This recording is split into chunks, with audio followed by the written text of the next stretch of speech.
के सर हमारा बागीचा में मैंगो देखिए, चार साइड में भरपूर मैंगो है। ये देखिए उधर माटी में बहुत, ये साइड में भी देखिए बहुत फ्रूट है सर हमारा बागीचा में। ये देखिए सर,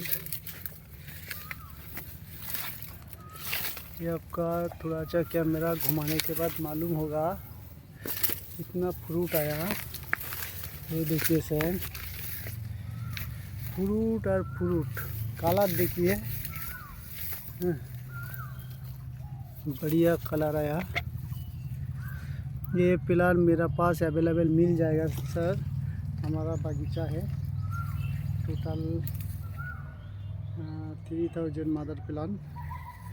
ये देखिए सर, फ्रूट और फ्रूट।